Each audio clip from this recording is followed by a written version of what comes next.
उसको क्या करते हैं, पहले एनालिसिस कर लेते हैं, अच्छे से पढ़ लेते हैं, ब्रेन पैटर्न के हिसाब से हम पढ़ते हैं। और हमने बोला कि लोग के हिसाब से पढ़ना है, कौन सा लोग उसका है उसको आइडेंटिफाई करो, बच्चा किस लोग के प्रॉब्लम से आता है, उसमें कौन से इंटेलिजेंस लगे होते हैं और क्या चीजें, और उसके बाद में उसकी लर्निंग कैपेबिलिटीज को डालो कि किस ढंग से वो अच्छा कर सकते हैं। फिर उसी ढंग के ऊपर से उसको कौन सा करियर जो होता है वो सूट हो जाता है, उसके बारे में एक आपको देखना है। ठीक है, अब बात आती है काउंसलिंग की। ऑलरेडी हमने यहाँ से ही काउंसलिंग मेथड को जाना कि वहाँ पे आपको रिपोर्ट को पढ़ के उनको रेमेडीज को सजेस्ट भी करना है, जो बेस्ट रेमेडीज आप जानते हो उसके आधार पर बोलना है। तो अभी यहाँ पे डीएमआईटी जो होती है, इस काउंसलिंग मेथड को 4 पार्ट में डिवाइड किया गया है, क्योंकि हर एक इंसान को एक जैसी काउंसलिंग मेथड तो नहीं होगी, बराबर है। तो यहाँ पे इसको 4 मेथड में डिवाइड किया गया है। तो पहली जो काउंसलिंग होती है वो एज ग्रुप होती है 3 से लेके 10 तक के लोगों के लिए, यानी जिसका 3 ईयर से लेके 10 ईयर तक के लोगों के लिए काउंसलिंग होती है। दूसरी इनके लिए जो स्किल होती है वो एक स्किल होती है। दूसरी एज ग्रुप होती है 11 से 17 के लिए। तीसरी एज ग्रुप होती है 18 से 30 के लिए। और चौथी जो एज ग्रुप यहाँ पे होती है 30 एंड अबो के लिए। देखो हर टाइप में अलग अलग बात आपको बोलनी होती है, रिपोर्ट वही होती है, लेकिन यहाँ पे हम अलग अलग चीजों पे बोलते हैं। ठीक है, और इन चीजों के लिए जो बोलते हैं ना इफेक्टिव काउंसलिंग मेथड होनी चाहिए, जो भी मेथड होती है आपकी इफेक्टिव होनी चाहिए। तो इफेक्टिव काउंसलिंग मेथड में पहला आप उस ब्रेन को एनालिसिस करते हो, बाद में रिपोर्ट के एनालिसिस करते हो, और बाद में इस विधान को ज्वाइन करते हो। उस ज्वाइन के आधार पर आप खुद को बोलते हो। तो यहाँ पे 4 एज ग्रुप के लिए हम क्या करते हैं, काउंसलिंग को करते हैं। पहले 3 से लेके 10 साल का बच्चा, तो क्या बोलनी चाहिए, क्या काउंसलिंग करनी चाहिए, क्या हम उनसे बात करना चाहिए। बाद में जो आता है एज ग्रुप 11 से 17 के एज ग्रुप में आएगा। एक एज ग्रुप आएगा जो 18 से 30 में आएगा, और एक एज ग्रुप होगा जो 30 तक होगा। तो ये काउंसलिंग सीखने के पहले आपको एक चीज करना होता है। ठीक है, जैसे फॉर एग्जाम्पल आपको एक एक स्तर में खुद को रखना होता है। जैसे सपोज 3 से 10 के बीच में आपका बेटा है या आप हो, तो उस टाइम आपके क्या क्वेश्चन होने चाहिए जो आपको डेवलपमेंट करे, यानी किस टाइप के डेवलपमेंट को आप चाहते हो, किस टाइप का डेवलपमेंट आप करना चाहते हो। इस टाइप के डेवलपमेंट को आपको पहले सोचना होता है, यानी कौन सा डेवलपमेंट आपको करना है, क्या चीज आपको करना है, इसके बारे में आपको पहले एक क्वेश्चन बनाना सीखो। पहले क्या होता है, कभी भी दूसरे को काउंसलिंग करने की एक मेथड में पहली सबसे महत्वपूर्ण चीज एक होती है कि खुद से सवाल करना शुरू करो। अगर पहला क्वेश्चन ये होता है कि आप अगर फर्स्ट लेवल के बच्चों को काउंसलिंग करना चाहते हो, फर्स्ट लेवल कौन सा होता है, 3 से लेके 10 तक का जो बीच का जो ड्यूरेशन होता है, इस बीच के बच्चे को अगर आप काउंसलिंग करना चाहते हो तो आप किस बातों पे ज्यादा भर दोगे, किस बातों पे आप ज्यादा फोकस करोगे, किस बातों पे ज्यादा फोकस करोगे। 3 से लेके अगर 10 तक आपको बच्चों को काउंसलिंग करना है तो किस टाइप के क्वेश्चन आपके दिमाग में अराइज होते हैं, यानी क्या उसको बोलना चाहिए जिसके कारण उसका करियर सही हो सके। चलो सोचो सोचो, जल्दी जल्दी कैमरे ऑन करो, दिमाग की बत्ती को जलाओ।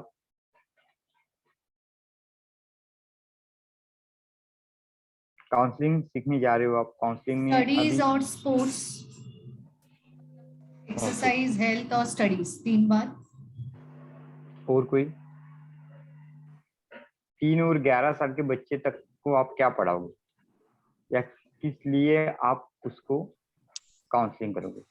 उसका एक्सेप्टेंस कैसा है, मतलब वो लर्निंग स्टाइल कैसी है, वो इसके ऊपर ज्यादा। और मेरे हिसाब से सर यही बेस्ट एज है फॉर संस्कार, उसके बाद बच्चे सुनते नहीं हैं। जो भी करना है, मतलब मैं जो भी पेरेंटिंग लेती हूँ इसी ईयर में करो। बस इसके बाद में बच्चा नहीं सुनेगा, सही बात है। ये पेरेंटिंग उसकी सीखने की कला होती है, ये सीखने की कला होती है उसकी, ये सीखने की एज होती है।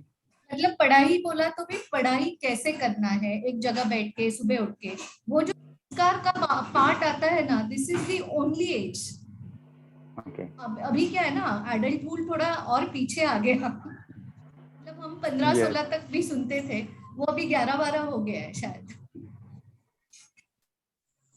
ओके। हाँ, आज बच्चे समय के पहले ही यंग हो जाते हैं, हाँ, बोल सकते हो, समय के पहले ही यंग हो जाते हैं उनके। डेट जो है 14-15 का अभी थोड़ा और पीछे आ गई। हाँ, अभी वो थोड़ा थोड़ा थोड़ा वो पीछे पीछे आते जाएगा, वो तो समय है, चलता रहेगा, सांप किसी के लिए कहाँ रुका है, ऐसा बोलते ना। चलो तो बात करते हैं इस एज ग्रुप के लिए कि आपको क्या बोलना है। ये एज ग्रुप वाले के लिए काउंसलिंग मेथड क्या होनी चाहिए और क्या आप बोलते हो और क्या आप देते हो। तो सबसे पहले जब हम काउंसलिंग मेथड को सीखते हैं तब हमने जाना कि सबसे पहले महत्वपूर्ण होता है उसका बिहेवियर। पहले बात करो उसके ब्रेन के बिहेवियर के बारे में, तो यहाँ पे सबसे ज्यादा बात आपको होती है इसके बिहेवियर के बारे में पढ़ना।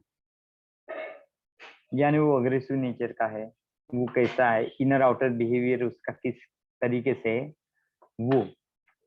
और सेकेंडरी बात यहाँ पे होती है इस एज के बच्चे में, जो दूसरी बात होती है लोक व्यवहार, आगे वाले के साथ कैसी बात करनी है। माँ होती है ना, बात करना सिखाती है, घर के लोग होते हैं, ऐसा बोलो अंकल से, वैसा बोलो, थैंक यू बोलो, ग्रेटिट्यूड की भावना बोलो, ये सिखाते हैं हम। तो पहले इसमें हम उसको इनर आउटर बिहेवियर सिखाते हैं। पहले स्टेज में आप दो चीजों को ऑब्जर्व करते हुए, एक तो होता है उसका बिहेवियर, यानी उसका खुद का बिहेवियर कैसा है, और दूसरा होता है आप इस ड्यूरेशन में उसको ईक्यू लेवल डेवलप करते हो, इमोशनल क्वेश्चन को डेवलप करते हो। आप क्या सिखाओगे उसको, खुद के इमोशन को बताना और लोगों के इमोशन को समझना। तो आप अगर ये क्वालिटी के बच्चे को कभी भी आप अगर काउंसलिंग करना चाहते हो तो इसके ईक्यू को ज्यादा इंपॉर्टेंट देते हो, इमोशनल क्वेश्चन को, यानी इंटरपर्सनल क्वालिटी और इंटरपर्सनल क्वालिटी के बारे में इसको ज्यादा बढ़ा चढ़ा के आप यानी उसको उस क्वालिटी को उभारने की तकनीक सिखाते हो। इसमें वो क्या होता है, खुद की वैल्यू को जज करना सीखता है और साथ साथ ये लोगों की इमोशन को समझना शुरू कर देता है। और ये चीजें सीखने के लिए आप उसके बेटर लर्निंग कैपेबिलिटीज का उपयोग कर सकते हो और उनकी लर्निंग कैपेबिलिटीज के बारे में हमको बोलना है। पहले जो बच्चे में होता है उसके व्यवहार को जनरेट किया जाता है, बोलते हैं ना व्यवहार, नॉलेज, उसको जनरेट किया जाता है। How to deal the person, वो उसको सिखाया जाता है, लोगों से कैसे बात करना है, लोग व्यवहार हम उसको वहां पे सिखाते हैं। खुद के इमोशन के साथ उस व्यवहार को कैसे जोड़ा जाता है, ये तकनीक हम उनको इस लेवल में सिखाते हैं। क्या सिखाओगे आप बच्चों को, बिहेवियर, लोक व्यवहार, बिहेवियर, कम्युनिकेशन, बड़ों से कैसे बात करना, किसी ने आपकी हेल्प किया तो कैसे आप उसको थैंक्स बोलोगे। तो यहाँ से उसका ईक्यू जो होता है, इमोशनल क्वेश्चन होता है, वो अच्छा बनता है। और उसके लिए आप क्या करोगे, डीएमआईटी में इंट्रापर्सनल और इंटरपर्सनल इंटेलिजेंस में जाओगे और वहां की क्वालिटी को बताओ। और ये क्वालिटी को उभारने के लिए आप उसके क्या करोगे, बेटर लर्निंग कैपेबिलिटीज का उपयोग करोगे। लर्निंग कैपेबिलिटी कौन सी है, वीएस की टेक्निक। यस, हाँ, तो विजुअल, उस काइनेस्थेटिक तकनीक और का ऑडिटरी। हाँ, आप उस तकनीक का उपयोग करोगे, क्योंकि ये एज ग्रुप में उसको सोशल में बिहेवियर सिखाना है आपको। पढ़ाई का करेक्ट तो नॉलेज सिखाना है, बराबर, पढ़ाई तो सिखाना है आपको, पढ़ाई साथ साथ इसके कमजोर सब्जेक्ट के बारे में आपको बात करनी है कि बच्चा लर्निंग कैसा करेगा। पहली महत्वपूर्ण क्या होती है, सोशल, क्योंकि यहाँ से बच्चा लोगों को डील करना सीखता है। तेज डेयरिंग, बात करने की क्षमता, शब्दों को अंडरस्टैंड करने की क्षमता, ये जो होती है इस स्टेज में समझाते हैं आप। जो भी व्यवहार इस बीच में आप लॉक करोगे, आगे में जाके वही बच्चा आपको मिलेगा। जैसे बच्चे को आप इग्नोरेंस मारोगे, गुस्सा करता है इग्नोरेंस मारोगे, तो आगे जाके यही चीज बड़ी होती है। तो उसको हम क्या कहते हैं, उसके इमोशन को बैलेंस करना सिखाते हैं, उसके इमोशन को रिस्पेक्ट देते हैं और उसको लोगों के इमोशन का रिस्पेक्ट करना भी सिखाते हैं, उसको चीजों को एडजस्टमेंट करना सिखाते हैं। सेकंड, ये जो स्टेज होती है उसकी नई नई चीजें सीखने की होती है, तो इसकी लर्निंग स्टाइल को आप ध्यान में रखते हो, किस हिसाब से वो पढ़ने वाला है, वो और उस लर्निंग स्टाइल का आप विकास करते हो। स्पोर्ट एक्टिविटी तो कराते ही है हम, बराबर है, लेकिन साथ साथ हम क्या करते हैं, उसके ब्रेन का कौन सा पार्ट कमजोर होता है उस हिसाब से भी आप उसको लर्निंग टेक्निक को देखना आता है, और वो चीज आप उसकी बेसिक से कंप्लीट करना शुरू कर दोगे। जैसे उसकी राइटिंग देखना, राइटिंग में सुधार करना है तो राइटिंग स्पीड राइटिंग करना, उसको पढ़ाई में तकलीफ जाती है तो स्पीड रीडिंग टेक्निक उनके साथ करना। तो ये इनके लिए डेवलपमेंट होता है, क्योंकि ये स्टेज में बच्चा क्या करेगा, एक तो गुणों को सीखेगा और साथ में साथ साथ पढ़ने की कला को सीखता है। पढ़ता नहीं है, फ्लुएंसी पढ़ना नहीं जानता बच्चा। 3 से 10 साल के एज ग्रुप में क्या होता है, वो पढ़ने को जानता है ना, आप ए सिखाते हो, फॉर एप्पल सीखता है, वो उसको बोलना सीखते हैं, बार बार वो बच्चे को लिखना सिखाते हैं आपको। 10 साल तक की उम्र तक आप क्या करते हो, उसको फिर सही है सर। सिंगल लेटर को पढ़ाना सिखाते हो, नहीं फिर टेबल को पढ़ना सिखाते हो। इन चीजों के साथ साथ आपको क्या करना है, उसको लोगों के इमोशन के साथ डील करना सिखाना है, लोगों के साथ व्यवहार करने की कला सिखानी है। अपने से बड़ों से कैसे व्यवहार करते हैं, छोटों से कैसे व्यवहार करते हैं, अपने उम्र जितने लोगों के साथ कैसे व्यवहार करते हैं, कैसे बाहर के आए आए जाने वाले इंस्ट्रक्शन से खुद को बैलेंस किया जाता है, खुद के इमोशन को कैसे बैलेंस करना है, ये कला आप उसको सिखाते हो। तो आप कैसे सिखाते हो उसको, बोलते हैं कि खुद के बारे में लिखना शुरू कर। देखो, आप पढ़ाने जाओगे तो बच्चा सीखता नहीं है, तो आप उसको क्या करते हो, खुद के बारे में अच्छा बोलने के लिए और अच्छा लिखने के लिए बोलते हो, लोगों के बारे में अच्छा बोलने और अच्छा लिखने के लिए बोलते हो, जिसके कारण उसके व्यवहार में सुधार आता है। और इंटरपर्सनल में जो क्वालिटी दी रहती है उसका आप उनसे एक्सरसाइज करके लेते हो। समझ में आया? 3 से 10 साल के बच्चे में हम क्या डील करते हैं, कमियों को भाप लो, रिपोर्ट भाप लेते हो, उससे बात करके आप भाप लेते हो, उसके साथ में किस व्यवहार की उसको जरूरत की हो उस व्यवहार को करते हैं। ठीक है, समझ में आया क्या काउंसलिंग में बात करनी इनसे? 3 से 10 साल के बच्चे के बीच में क्या बात करते हैं? हाँ, ये तो पॉइंट आया। कोई डाउट इस पॉइंट में? ऐसा कुछ होता है कि आपको लगता है कि नहीं, मैं ये भी चीज हम उनके साथ कर सकते हैं? डेवलपमेंट प्रोग्राम बाद में आता है। इमोशनल क्वेश्चन के लिए सॉरी बोलिए आप। नहीं सर, मैडम यही बोल रही थी, वो बिहेवियर में जैसे हम उनको चेंज लाना चाहते हैं, तो जैसे सर ने बताया, तो इतने छोटे बच्चे अपने बारे में तो कैसे बताएंगे ज्यादा, तो और कुछ वही तो टेक्निक? हम उनको सिखाते हैं ना, वो बताते नहीं, वही उसको सिखाते हैं ना, आप क्या बताना है उसको अपने बारे में। अच्छा अच्छा, हाँ सेल्फ लविंग नेचर आप बढ़ाते हो यहाँ पे। इंटरपर्सनल क्वालिटी यानी क्या करते हो आप, सेल्फ लविंग नेचर को भरते हो उसके अंदर, नेचुरलिस्ट क्वालिटी को भरते हो। Interpersonal and naturalist quality, nature को देख के सीखने की कला। जैसे एक तितली दिखती है तो तितली को देख के वो क्या सीखता है, उसके फीदर को देख के क्या लगता है, तितली के वर्जन कितने होते हैं इसको देख के क्या लगता है, तो धीरे धीरे उसमें देखना नॉलेज का विकास होता है। ओके। अब जैसे बोलते ना, KG1 में प्ले स्कूल में जाते हो तो वहां बच्चे को देखो अलग अलग ऑब्जेक्ट रखे जाते हैं, उसके माध्यम से सिखाया जाता है और उसको सिखाया जाता है कि ये माध्यम देख के तेरे को क्या लगता है। तो इससे क्या होता है, सेल्फ एनालिसिस तकनीक उसमें डेवलप हो जाती है। समझ में आया क्या क्या सीखते हो आप इससे? और कभी भी एक क्वेश्चन आपके दिमाग में खुद को पूछना, आगे वाले को काउंसलिंग करने के लिए खुद में एक क्वेश्चन देखो। काउंसलिंग करने की एक तकनीक, मास्टर तकनीक को जान लो। जैसे आप कभी किसी के बारे में अगर कुछ पढ़ते हो, बराबर है, या किसी के बारे में आपको कुछ बोलना है, तो सबसे पहले एक तकनीक हमको हमारे अंदर डेवलप करनी है, वो तकनीक होती है सेल्फ एनालिसिस तकनीक। यानी हमको उस जगह पे खड़ा कर देना है और सोचना है कि अगर मैं इस 3 से लेकर 10 साल में अगर रहूंगा या कोई बच्चे को दिखते, तो आप खुद में किन कलाओं को बढ़ाना चाहते हो, इस एज ग्रुप में किन कलाओं को बढ़ाना जानते हो, और क्या आपकी मेजर प्रॉब्लम होगी जिसमें आपको फेस करने में तकलीफ जाएगी।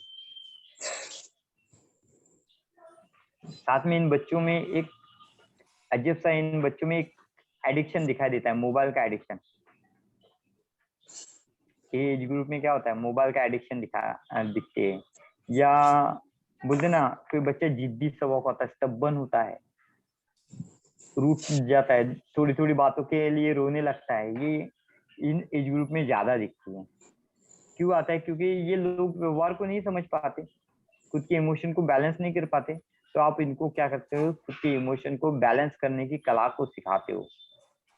उनके स्ट्रक्चर को बोलते ना, हमेशा उनके साथ पॉजिटिव बात करना। उनका स्ट्रक्चर बनाने के लिए आप क्या करते हो, पॉजिटिव बात करते हो। हमेशा ये छोटी मोटी बातों के लिए उनको मोटिवेट करते हो। उन्होंने जो अचीवमेंट किया है उनके लिए सराहना करते हो आप। तो जहाँ पे गलती होती है तो प्यार से उसको समझाते भी हो उस गलती के बारे में। तो ये जो स्ट्रक्चर होता है, ये एज ग्रुप वालों के लिए इस टाइप से हम उनको क्या करते हैं, पढ़ाने का काम करते हैं, काउंसलिंग करने का काम करते हैं। 10-15 पॉइंट दिमाग में ला लेने का। जैसे भी कोई बच्चा इस ग्रुप में आता है तो मेजर प्रॉब्लम क्या होती है इन बच्चे के, बहुत ज्यादा जिद्दी होगा, करेक्ट सर, ठीक है, माँ चीजें बाप की फेंकते सुनता हैं। नहीं होगा, हाँ इरिटेशन नेचर होगा, माँ बाप की सुनता नहीं होगा। क्या जिस टाइप से माँ बाप को बदलाव चाहिए उस टाइप का माँ बाप उस बच्चे में बदलाव नहीं होता है। बहुत ज्यादा गुस्सेला होगा, बहुत ज्यादा शांत होगा, कहीं पे बहुत ज्यादा ओवर बात करता होगा, कहीं पे कुछ बच्चे ऐसे होते माँ बाप कुछ भी बोल दे लेकिन वो बात नहीं करता होगा, अपनी बातों को नहीं रख पाता, बोल नहीं पाता, इमोशन को बोल नहीं नॉर्मली जो पाता। केसेस आएंगे वो हाइपर एक्टिव के ज्यादा आते हैं। हाइपर एक्टिव के ज्यादा आते हैं। वही वही कि बच्चा वो अपनी फीलिंग को एक्सप्रेस नहीं कर पाता तो वो क्या करेगा, गुस्से के रूप में दिखाएगा। तो इन्हीं चीज के लिए उनको इनर आउटर बैलेंस सिखाया जाता है। तो ज्यादा हाइपर बच्चा आएगा तो क्या करना, उसको थोड़ा मेडिटेशन कर देना, मेडिटेशन करना, मेडिटेशन उसको क्लाम बना देगा। और इसको उसके इमोशन देखो, आप उसको रिलीज करोगे ना, उसके इमोशन को रिलीज करोगे, डेफिनेटली बच्चा वो ब्लॉकेजेस की वाइज का आंसर आपको खुद दे देगा। सर बहुत ज्यादा क्या होता है ना, हम बहुत खेल लेते थे, इनका क्या एनर्जी यूटिलाइज नहीं हो रहा है। हाँ, एनर्जी यूटिलाइज नहीं होता अगेन। सो नॉर्मली आप उनको स्पोर्ट्स बोल देते हो ना, कहीं तो वो यूटिलाइज होना चाहिए। यस, और उसके वजह से बहुत ज्यादा मतलब जो नॉर्मल इश्यूज नहीं है वो हाइपर एक्टिव, मुझे वैसा लगता है। तो स्पोर्ट्स या और कुछ खेलेंगे तो डेफिनेटली वो चैनलाइज हो जाता है एनर्जी। एक दो बच्चे ऐसे भी मैंने देखे हैं जो क्या है, शादी वगैरह है किसी की या कुछ बर्थडे सेलिब्रेशन है तो भी उसमें जाना पसंद नहीं करते, ऐसे भी आए थे हाँ, कोई। यस डेफिनेटली आते हैं, वो सोशल से सोशलाइजिंग कट अच्छा जाते हैं ना, नहीं लगता सोशल से, उनको। हाँ सोशल अच्छा नहीं लगता उनको। तो यही तो मैं बोला ना कि पहली स्टेज में बच्चों को क्या सिखाते हैं हम, इमोशनल, इंटरपर्सनल, इंटरपर्सनल बिहेवियर। तो जैसे आप ये दोनों चीजों को बढ़ाएंगे ना, जितने भी आप प्रॉब्लम बोले अभी तो उतने अपने आप उसमें कवर हो सारे जाते हैं। कवर हो। इंट्रापर्सनल और इंटरपर्सनल क्वालिटी, खुद को समझने की कला। बच्चा आज गुस्सा कर रहा है, क्यों कर रहा है, क्योंकि वो खुद को नहीं समझ पा रहा है, उस एनर्जी को नहीं बैलेंस कर पा रहा है। उसको आप रिलीज करना सिखाओगे, रिलीज करना सिखाएगा। कोई होता है देखो, स्लो लर्नर होता है, यहाँ पे टीएफआरसी देखते हो, स्लो लर्नर होता है, एटीडी एंगल चेक कर लेते हो, स्लो लर्नर होता है। और माँ बाप जबरदस्ती से उसके ऊपर छड़ी लेके पढ़ाते हैं उसको, पढ़, इतना कर उतना कर। तो इससे भी बच्चा जो होता है ना, गुस्से वाला नेचर का बन जाता है, इरिटेटिंग नेचर का बन जाता है। इरिटेट कोई होता है बार बार आपको परेशान करेगा तो आप भी इरिटेट हो जाओगे। अगर जो चीज आपको नहीं बहुत आता ज्यादा अगर आप एक्टिविटीज करोगे तो करवाते हैं तो बच्चों को बहुत स्ट्रेस जल्दी आता है। हाँ ट्रिस्ट पे आता है। बहुत ज्यादा या एक्टिविटीज किसी करवाते के हैं पेरेंट्स। शारीरिक क्षमता उतनी नहीं होती, फिर भी माँ बाप उसको क्या रेस का घोड़ा बनाना चाहते हैं। उसकी शारीरिक क्षमता नहीं होती, उसकी बॉडी रिस्पॉन्ड नहीं कर पाती, फिर भी माँ बाप उसके उम्र से ज्यादा, कभी कभी बच्चे का बोलते ना उम्र से ज्यादा हम एक्टिविटी करा लेते हैं। यानी जो बच्चे जैसे अभी देखो, कॉन्वेंट का मैं एक शेड्यूल बताता। मेरे भतीजी को मैंने देखा, किताबें तो बहुत सारी, उसने तो किताबें मैंने मेरे 5 स्टैंडर्ड में भी पढ़ी होगी कि नहीं पढ़ी होगी मुझे पता नहीं, इतनी सारी किताबें आजकल के प्ले हाउस में और केजी 1 में जाने वाले बच्चे के पास में रहती है, किताबों का वो एक, ठीक है। सेकेंडरी जो वहां पे आता है उसकी एक्टिविटी, 7 बजे जाता है स्कूल में, 7-8 बजे जाता है, 1 बजे आता है, दोपहर के 1 बजे आता है, खा लेगा, उधर ही उसकी ट्यूशन लगा लेगा, क्योंकि उसको नहीं आता था वो वर्क कराने के लिए 2 से 3 घंटा ट्यूशन में जाएगा।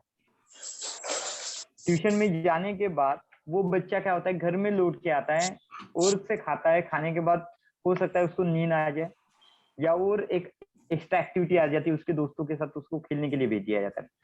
तो इस ड्यूरेशन में क्या हो जाता है कि उसकी ब्रेन लाइक मशीन जैसे काम करती है। वो खुद की इमोशन को ना समझ पाता ना रिलीज करना चाहता है, वो खुद की इमोशन को डील नहीं कर पाता। उसकी लाइफ बिजी हो जाती ना शेड्यूल में, इसी में शाम हो जाती, थक जाता, सो जाता है। बिल्कुल फ्री टाइम नहीं या है, मंडे से या संडे कभी तक कभी शेड्यूल यस, टाइट है। शेड्यूल टाइट, इवन कहीं कहीं पे तो माँ बाप संडे को भी शेड्यूल टाइट रखते हैं। संडे संडे तक शेड्यूल टाइट है, संडे यस, 8। कभी कभी घर में रहता है बच्चा, घर में उनको लगता है कि बच्चा घर में है, तो एक बहुत बड़ा ऐसा क्या रॉकेट साइंस हम घर में रख रहे, पता नहीं कि अगर ये घर में तो हम दोनों को शांति से रहने नहीं देगा। इस हिसाब से भी बहुत सारे लोग क्या करते हैं, उसके संडे की भी एक्टिविटी लगा देते हैं कि कम से कम ये बिजी रहना चाहिए। तो पेरेंट्स को ऐसा लगता है कि मेरा बच्चा बिजी है तो राइट मेथड में जाएगा।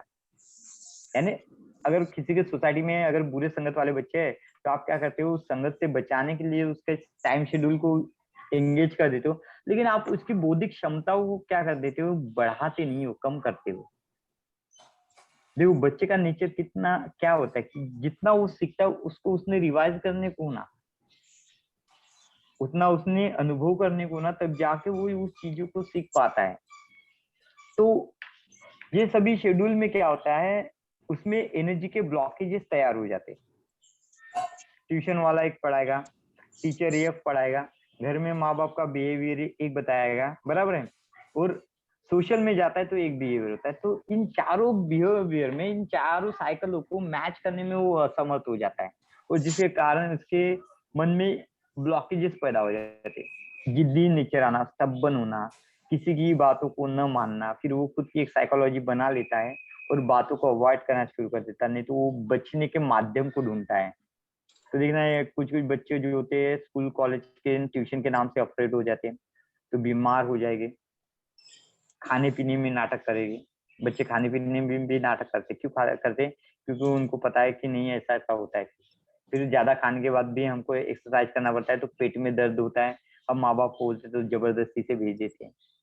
बहुत सारी चीज होते हैं, हर चीज को पहुंचाने का, यानी बोलते हैं ना, पूरा करने का एक लेवल होता है, एक शेड्यूलिंग होना चाहिए बच्चे का। तो आपको मोस्टली चीज होता है कि अगर ये टाइप के बच्चे आते तो उनको शेड्यूलिंग बना के दो। देखो 3 से 10 बजे के बीच में जितना बच्चा खुद को रेस्ट कराता है, जितना चीजों को मेमोराइज करता है, तो उसकी मेमोरी उतनी शार्प होती जाती है। सोना भी प्रॉपर होता है, यहाँ पे प्रॉपर अटेंशन दीजिए कि बच्चे दोपहर में 1-2 घंटा सोए, खाना खाने के बाद रेस्ट करे, सोए, तो जितना भी आप उनको बोलते ना मिनरल दे रहे हो, उतना मिनरल उसके बॉडी में जाएगा। उसका खेलने का एक टाइम डिसाइडेड करो, उसका लोगों के साथ कम्युनिकेट करने का एक टाइम डिसाइडेड करो, शेड्यूल में डालो उसको। उसका पढ़ने के लिए एक टाइम में छोड़ो एक्टिविटी, और उसके हिसाब से एक हैबिट, क्या हैबिट होती है, किस एक्स्ट्रा करियर एक्टिविटी उसको पसंद आती है, तो वो उनके साथ करने के लिए तैयार कीजिए, उस टाइप का उसको ग्रूमिंग बना के दीजिए। तो डेफिनेटली जो बच्चे के ब्लॉकेजेस होते हैं वो कम हो जाएंगे। आज हम ये ब्लॉकेजेस देखते नहीं है, हम बाजू वाले के बच्चे को पूछेंगे कि तुम्हारा भाई, तुम्हारा बच्चा कौन से इसमें जा रहा है, हाँ चलो मेरे बेटे को भी वही भेजते हैं। उसके बच्चे का स्पोर्ट में इंटरेस्ट होगा, हो सकता है तुम्हारे बच्चे का पेंटिंग में इंटरेस्ट हो सकता है तुम्हारे बच्चे का डांसिंग में इंटरेस्ट हो सकता है तुम्हारा बच्चे को पढ़ने में इंटरेस्ट हो। तो सबके इंटरेस्ट जो से 9 इंटेलिजेंस होते हैं ना, तो उस इंटेलिजेंस को एक बार देख के आप उसके हायर इंटेलिजेंस का पता लगाओ कि कौन सा इंटेलिजेंस उसमें अच्छा होता है, और उस हिसाब से उसको धीरे धीरे बढ़ाओ। एक साथ नहीं तो पता चले इसका आईक्यू बहुत अच्छा तो है, उसको सुबह से शाम में पूरे मैथ और साइंस में ही डाल दिया आपने, और आईक्यू बनाने के चक्कर में। और भी कुछ माध्यम होते हैं, ऐसे माध्यम को चुनो जो वो हंसते खेलते सीखे, ना कि एक जवाबदारी के साथ सीखे। हंसता खेलता उसने सीखना चाहिए। एजुकेशन को कैसे सीखना चाहिए, उसने हंसते खेलते सीखना चाहिए, क्योंकि उसकी जो उम्र जो ये है वो सीरियसनेस पढ़ने की नहीं है, हंसते खेलते पढ़ने की उम्र है। सीरियसनेस पढ़ने की नहीं है, आप चाबुक लेके बैठेगे और पढ़ाओगे, वैसा उसका उम्र नहीं है अभी, वो उम्र आने का है। इस उम्र में वो सबसे ज्यादा सीखता है। अगर आप उसको डोमिनेट करते हो तो डोमिनेटिंग नेचर को सीखता है। आप उसके सामने गलत व्यवहार करते हो, उस गलत व्यवहार को सीखते हो, भले आपने उसके साथ नहीं किया, लेकिन आपने अपने परिवार के साथ भी करते तो भी वो उसको कैप्चर करके अपने दिमाग में रखता है, वही चीजें करता है। जैसे ऐसे बहुत सकता है बच्चे होते हैं, देखो घर में एक से ज्यादा मेंबर होने के बाद किसी को अपने करीबी होते हैं, बहुत सारी बातें बताते हैं, अटैचमेंट होती है, बाद में उनके दूर रहे तो उनको तकलीफ होती है, ब्रेन यानी वो अपनी भावनाओं को उनके साथ ही रिलीज कर सकते, वो बहुत फैमिलियर हो जाता है बंदा किसी एक के साथ, तो उनके प्रति भी बहुत सारी नेगेटिव भावना आती है, उससे दूर नहीं हो सकते, या उसके बारे में आप कभी नेगेटिव बोलते तो वो बच्चा नेगेटिव समझ में आता है, आपको नेगेटिव धारणा उससे दिखता है, होता है ऐसा।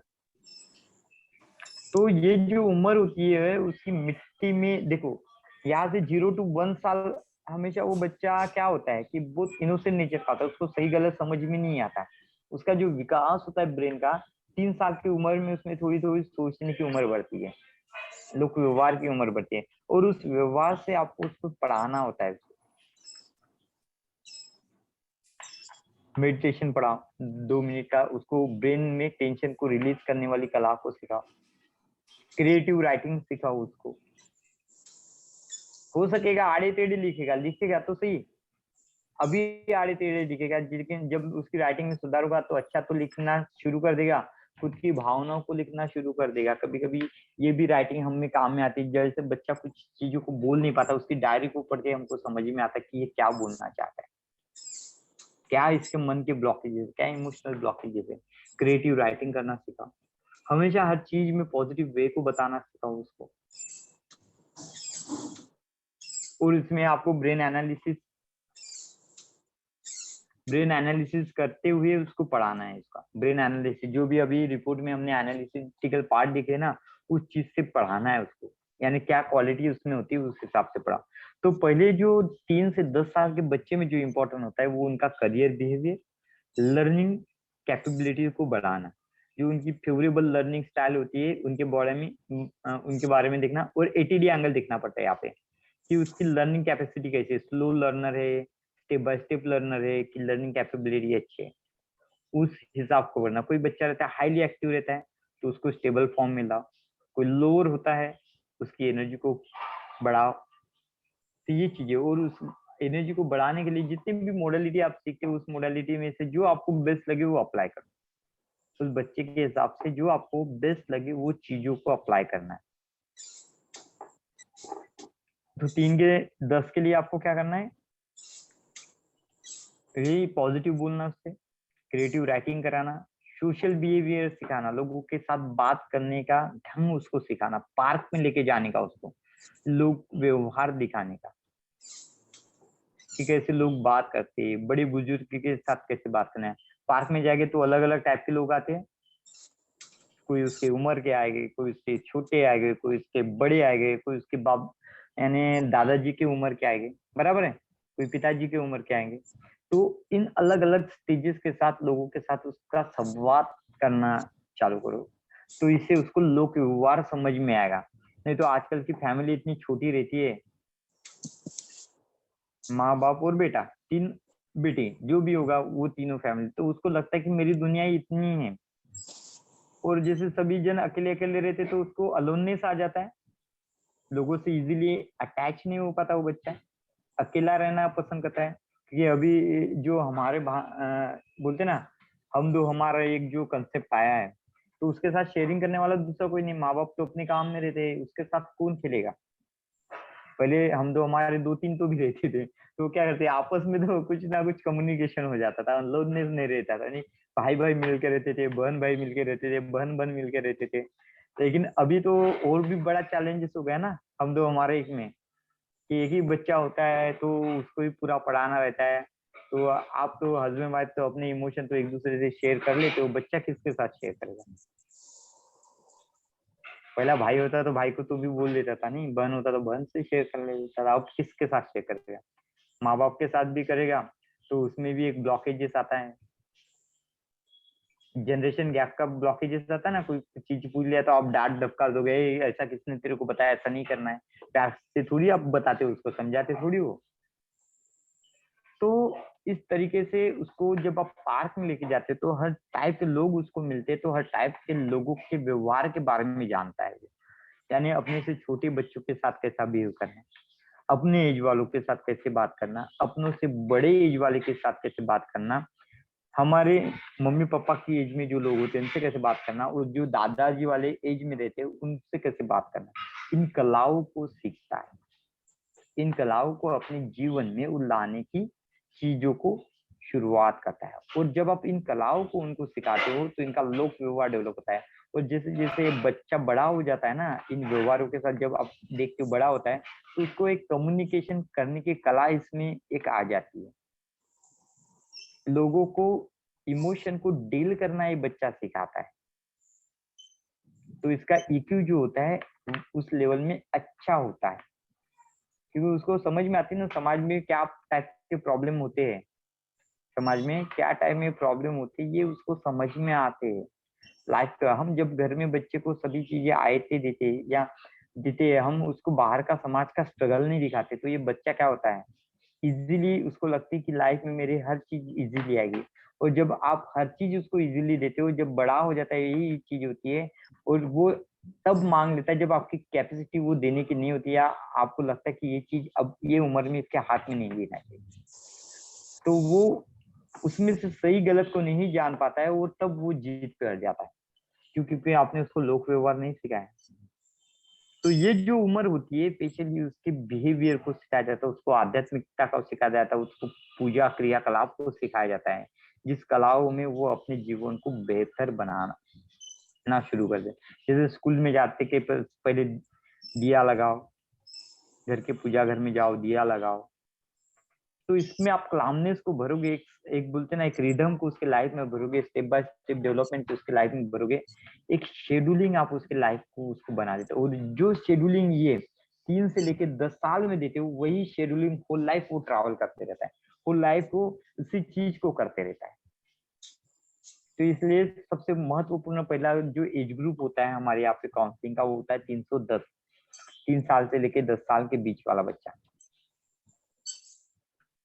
तो इन बच्चों के प्रॉब्लम को सॉल्व करने के लिए हमको क्या करना है, उसकी क्वालिटी को दिखना है, बेटर क्वालिटी क्या है उसमें। ऑडिटरी लर्नर है, फिजिकल लर्नर है, फिजिकल लर्नर कम दिख रहा है तो ग्राउंड वर्क ज्यादा करा लो उससे, न्यूरॉन कम है उसके, ग्राउंड वर्क ज्यादा कर लो, ठीक है। क्योंकि क्या होता है बच्चे में देखो एक अफ्रेडनेस आ जाता है, जैसे उसका ग्राउंड वर्क कम होगा ना, जैसे बच्चा अकेला रहना अच्छा है तो उसको लोगों के साथ रहना अच्छा नहीं लगता, इजीली मैच नहीं हो पाता है, तो वही उसकी इसमें ब्लॉकेजेस बन जाता है, ज्यादा लोगों के साथ काम करने ग्राउंड में वर्क उसको असहजता निर्माण हो जाती है। सर ग्राउंड वर्क क्या? ग्राउंड वर्क यानी बोलते ना एकेडमिक गेम खिला उसको बाहर के। अच्छा। तो ये टाइप की उसकी चीजें आपको कराना था, क्रिएटिव पेंटिंग करा लो उससे, उसकी भावनाओं को पेंटिंग में करना, इमोशन म्यूजिक सीखता है तो म्यूजिक सिखा दो उसको, उसको एक कला ऐसी सिखा दो जिससे वो अपने जो आने वाले ट्रॉमा को, ब्रेन में जो ट्रॉमा आता है ना उसको रिलीज कर सके। क्रिएटिव राइटिंग के द्वारा वो अपने विचारों को लिखता है तो वो ट्रॉमा वहीं पे निकाल देता है। कोई म्यूजिक म्यूजिक सिखाते तो म्यूजिक में वो उस टाइप की ट्यून को बजाता है, सुनता है तो वो म्यूजिक उसके रिलीज हो जाते हैं, ठीक है। डांस वाला डांस करता है तो डांस में भी ये क्या होता है, हमारे मन में जितने भी ब्लॉकेज आते हैं ये इन एक्टिविटी के द्वारा हम उसको रिलीज करते हैं। ये सभी एक्टिविटी क्या होती है, ये सभी हमारे भावनाओं को कंट्रोल पाने के लिए हम हमारे क्रियाकलाप को करते हैं, उसको बैलेंस करने के, वो एनर्जी आ गई उस एनर्जी को रिलीज करने के मेथड होते हैं। पॉजिटिव अफर्मेशन, ध्यान, डांस, पेंटिंग, कल्चरल एक्टिविटी, ये सभी क्या होती है उसके अंदर हम बढ़ाते हैं, जिसके कारण उसको आप सही वे से गाइडेंस कर पाते हैं। और अगर एक कम एज का बच्चा है तो अभी तो आपको अटेंशन आता है उसमें, उतनी चीज आप डेवलप करा के उसको करा सकते हो। इस बच्चे के साथ कभी करियर के बारे में ज्यादा डिस्कस मत करो, करियर कब बना पाओगे जब इसकी इनर क्वालिटी को बढ़ा पाओगे। आगे जाके ये इंजीनियर बनेगा, अभी भविष्यवाणी नहीं करने की जरूरत है, उस स्टेज तक उसको लेके जाके छोड़ना है। तो पहली बार अगर इस स्टेज में बच्चा आता है तो इसका आता है learning style, behaviour, learning behaviour, ठीक है, ये दोनों चीज आते हैं। और इंटरपर्सनल कम्युनिकेशन को बढ़ाना, लोक व्यवहार को सिखाना, और जो भी अगर इस बच्चे में फिर एक कला सिखा सकते हो जो आने वाली भावना को रिलीज करने के लिए, तो इसको कलाओं में डालना सीखो। जैसे कोई आर्ट सीखना चाहते हो तो आर्ट की क्लास लगा के दो, संगीत सीखना चाहता है तो संगीत सीखने दो, डांसिंग सीखना चाहता है डांसिंग सीखने दो, और जो अकेला रहना पसंद करता है उसको आध्यात्मिकता में ढके, यानी मेडिटेशन ध्यान सिखाओ उसको, योग मुद्रा सिखाओ, तो धीरे धीरे उसके दिमाग में जो स्ट्रेस लेवल आता जाएगा वो अपने आप रिलीज करते जाएगा, क्योंकि वो उसको एक आदत सी हो जाएगी कि अगर ज्यादा टेंशन आ गया तो पेंटिंग निकाल के दिखना है मुझे, ज्यादा टेंशन आया तो मुझे संगीत सुनना है, ज्यादा टेंशन आया तो मुझे डांस करना है। तो इसके कारण नेचुरल वे से उसकी ये जो इमोशन होती है वो रिलीज होती जाएगी। वो क्या होती जाएगी, रिलीज होती जाएगी। खुद के नेगेटिव इमोशन को लिखने के लिए और उसको फाड़ के फेंकने के लिए बोलना, तो बोलना कि ये मेरे पूरी जो थिंक है मैं रिलीज करते जा रहा हूँ। तो ऐसे रिलीजिंग मेथड उसको सिखाओ, तो जिससे जैसे वो भावना को रिलीज कर देगा, खुद के पॉइंट ऑफ व्यू को कम कर देगा, तो आगे के व्यक्तियों के साथ उसको डील करना आसान हो जाएगा। उसको क्या हो जाएगा, आगे के लोगों के साथ डील करना उसको आसान हो जाएगा। तो पहला जो काउंसलिंग मेथड जो होता है 3 से 10 बच्चे के लिए होता है, और इसके लिए भी आपको खुद के भी इमोशन को जोड़ना होता है। अगर ये स्टेज में होता है और मेरे साथ ये प्रॉब्लम होती है तो क्या होती है, अभी आपकी वैचारिक बुद्धि जो होती है बड़ी हो गई, सोचने की पावर आपकी बढ़ गई ना, आपकी उम्र बढ़ गया, एक्सपीरियंस बढ़ गया, सोचने की पावर आपकी बढ़ गई। तो आप देखना कि अगर उस एज में आपको वो चीजें मिलती तो आप क्या करते, तो उसी हिसाब से फिर आगे वाले को काउंसलिंग करना होता है। तो सबसे पहले काउंसलिंग में क्या बात ध्यान में रखोगे, आप 3 और 10 साल के एज में आप काउंसलिंग करते हो तो लोक व्यवहार, किसी के साथ कैसे बात करता है। पहले भरे पूरे परिवार के बच्चे बड़े संस्कारी होते थे, अभी के बच्चे शॉर्ट संस्कारी होते हैं, हाइब्रिड होते हैं, आधे संस्कारी होते हैं आधे नहीं होते। उनके संस्कार घर की दहलीज तक रहते, जैसे दहलीज पार हो गए संस्कार पूरे फॉर्मेट हो गए, क्योंकि सिखाने वाला वॉचिंग करने वाला है नहीं। उसको माँ बाप के लिए दिखाने के लिए वो अटेंशन रखता है, माँ बाप की मार खाने के लिए अटेंशन दिखता है, बाकी में पूरा चोरों का सरदार बन जाता है बाहर जाने के बाद। ये क्यों होता है, उसमें हर लोगों के साथ उसमें व्यवहार करने की एबिलिटी नहीं आती ना, जज करने की एबिलिटी नहीं आती। अपने से बड़े घर के लोगों को रिस्पेक्ट देगा, अपने मम्मी पापा को रिस्पेक्टेड बोलेगा, दूसरा बूढ़ा कोई जाता हुआ दिखेगा, ओल्ड पर्सन दिखेगा, उसको बूढ़ा बोलेगा, नाना कभी बात नहीं करेगा। तो ये होता है लोक व्यवहार। तो यही पहले होते हैं इन बच्चों में जड़ाना होता है, क्योंकि इसी से इनका सोशल बैकग्राउंड बनता है। बच्चा बोलते ना, ये बच्चे आगे में सोशल को रचेंगे। अगर हमने इनको सोशल ही अच्छा नहीं देगा तो सोशल तो डेफिनेटली खराब करने में हमारा ही हाथ रहेगा। हमने उनको लोक व्यवहार ही नहीं सिखाया, लोक व्यवहार को ही हमने नहीं सिखाया, गलती मानना नहीं सिखाया, गलती मान के रिलीज करना नहीं सिखाया। बच्चा झूठ बोलना चालू कर देता है, गलती नहीं मानता है। सॉरी बोलने में बहुत बच्चे को दिक्कत होती है, खुद की गलती आप बोलो सॉरी नहीं बोलेगा, रहे रोने लग जाएगा, उसका ईगो हट होता है, एक ईगो सिस्टम बन जाता है, उसको सॉरी नहीं बोल पाता बच्चा। गलती माफी मांगने में उसको तकलीफ जाती है, बोलते बड़ा ऐसा कुछ बवंडर वो कर रहा है। क्यों आता है, क्योंकि ये ब्लॉकेजेस आपने ही तो डाले। हैबिट डालो, ग्रेटिट्यूड की हैबिट डालो, कोई देते है तो धन्यवाद बोलने की हैबिट डालो। तो धीरे धीरे इसका जो लोक व्यवहार होता है इस स्टेज में डेवलप होता है। और आपको कुछ नया करना नहीं, जो भी आपको बेस्ट लगता है उपाय वही उसको सही करना। तो देखना धीरे धीरे उसमें क्लामनेस नेचर आता जाएगा, उसमें क्लामनेस नेचर आता है। डिवाइन म्यूजिक सुनाया जाता है उसको, 10 मिनट उसको लेटाओ और डिवाइन म्यूजिक सुनने के लिए बोलो। तो डिवाइन म्यूजिक में जो बीट्स होते हैं, अल्फा बीट्स होते हैं, गैमा बीट्स होता है, वो उसकी ब्रेन के वाइब्स को रिलीज कराते हैं, उसमें जो भी प्रॉब्लमेटिक जो पार्ट होता है उसको निकालने का काम करता है। इसलिए 3 से जो 10 साल का बच्चा जो होता है हमारे लिए बड़ा चैलेंज होता है, क्योंकि उसको हमको बना के देना होता है। उसको क्या होता है, हमको हमेशा ही बनाना होता है, बना के देना होता है। तो आज के लिए इतना ही। आप पहले 3 से 10 आपका एक होमवर्क रहेगा, वर्कशीट रहेगा, 3 के 10 साल के बच्चे में क्या प्रॉब्लम होते हैं और आपके पास उनको सॉल्व करने के क्या उपाय है। चलो ये वर्कआउट है। हो सकता है कि आप 8 लोगों में से 7 लोगों में से अगर 7 लोगों ने कुछ अलग अलग लिखा तो वही से अपने को सीखने को मिलेगा। ये आपका होमवर्क रहेगा, ठीक है। क्या करना है आपको, उम्र 3 से लेके 10 साल के बच्चे के प्रॉब्लम के बारे में सोचना है कि सोशल में क्या टाइप के बच्चे आ रहे हैं। अभी के बच्चे आ रहे हैं उनके क्या प्रॉब्लम आ रहे हैं, मम्मी पापा समझ नहीं दे पा रहे, कोई उनको समझाने वाला बच्चा नहीं है। पहले दादा मम्मी पापा को समझ नहीं मिलता तो दादा दादी उनको समझा के देते थे। अभी हम तो बच्चे को प्ले स्कूल में डालते हैं, वहाँ का एक टीचर 10-10 बच्चे वहां पे रहते, 20-20 बच्चे रहते, किस किस के पास अटेंशन देगा। तो आपको पहले प्रॉब्लम को सोचना है और उसके ऊपर आप उस प्रॉब्लम का समाधान कैसे निकालोगे, उसके वे को आपको ढूंढना है, और इस वे को हम डिस्कस करेंगे। समझ में आया आपको वर्कशॉप में क्या बात करना है? यानी आपका वर्कशीट समझ में आया आपको? Yes sir. ठीक है, तो इसके बाद हम काउंसलिंग मेथड को और जानेंगे आपके क्वेश्चन के आधार पे। कितने क्वेश्चन आपके दिमाग में अराइज हो गए और कितने क्वेश्चन का समाधान हम देखेंगे, इससे हमको समझ में आएगा। ठीक है, ये आज के लिए। फिर कल देखेंगे हम 11 से 17 साल के बच्चों के लिए हमको क्या करना है। उसके लिए फिर हम पढ़ेंगे 18 से 30 वाले बच्चों का प्रॉब्लम, और बाद में पढ़ेंगे 30 और अबव वाले लोगों के साथ कैसे बात करना है, और DMIT कैसे उनको हेल्प करेगा। पहले प्रॉब्लम देखते हैं, फिर बाद में DMIT कैसे हेल्प करेगा वो देखते हैं। अपनी रिपोर्ट को उस आधार में लेके जाके देखेंगे। लगता है ऐसे वेब पे जाएंगे तो आपको बेटर समझ में आएगा।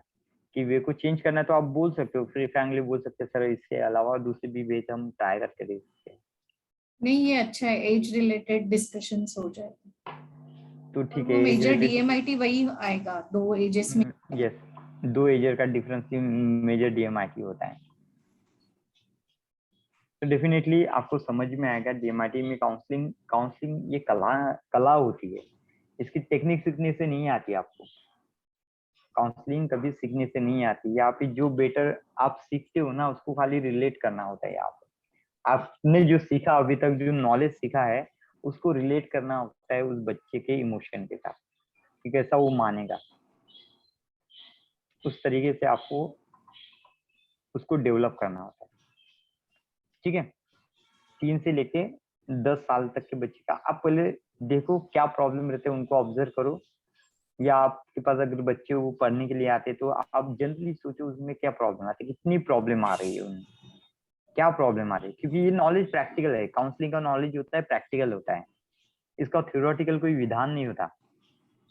क्योंकि हर एक पे नॉलेज अलग बैठेगा, जितना क्वेश्चन रहेगा उतना इसका इवोल्यूशन होते जाता है, बढ़ते रहता है ये। तो आपको उस लेवल के क्वेश्चन को डिसाइड करना आपकी बुद्धि के हिसाब से, और फिर आप कैसे उसको सॉल्व करने के लिए क्या कर सकते हो, ये भी आपको ये सोचना है कि ये प्रॉब्लम 10 प्रॉब्लम होंगे, 20 प्रॉब्लम होंगे, 30 प्रॉब्लम होंगे, ये प्रॉब्लम है उनकी लाइफ में आ रहे, और मेरे हिसाब से मुझे ऐसा करना अच्छा लगता है, जो आपको लगता है उस हिसाब से बात करने की। ठीक है, तो धन्यवाद। फिर बाद में बात करते हो और इसमें नए पहलुओं को बात करेंगे कल। तो ऐसे 4 यानी 8 लेक्चर ऐसे हो गए, और इसके बाद आपका DMIT खत्म हो जाएगा। 8 लेक्चर के बाद DMIT एंड हो जाएगा। इसके बाद खाली हमारा ये ग्रुप एंड नहीं होगा, ऑलरेडी आप बोलना तो डिस्कस क्लास चलती रहेगी। इसमें प्रॉब्लम को डालना, उसके बारे में डिस्कस करना। सर लाइव एक बार फिंगरप्रिंट का रिपोर्ट कैसे निकालना है? हाँ, वो लाइव में आपको हर सॉफ्टवेयर का मैं वीडियो आपको भेज देता हूँ, या एनीडेस्क से क्या होता है, या गूगल मीट से मैं कनेक्ट करके बता दूंगा आपको। हाँ, क्योंकि वही एक्चुअली डाउट्स थोड़े से है ना, डेल्टा को काउंट कैसे करना है, क्या कैसे। हाँ, वो मैं आपको बता देता हूँ। दिखाओगे तो वो अच्छा होगा। यस, लाइव दिखाऊंगा, नहीं तो इसका एक वीडियो बना के भेजूंगा, नहीं तो गूगल मीट पे करेंगे एक बार। हाँ, और लैपटॉप को आप शेयर चार्ट करके। देने वाले थे ना? यस यस मैम, मुझे बाकी रिपोर्ट्स का एनालिसिस हम आपको करके भेज देंगे। ठीक है ना, आप रिपोर्ट का एनालिसिस करके भेजना, मैं आपको आप जल्दी चार्ट देना सर, वो कैरेक्टरिस्टिक्स चाहिए। यस कैरेक्टरिस्टिक देता हूँ मैं आपको। ठीक है, ठीक है, okay, thank you. Welcome. Thank you.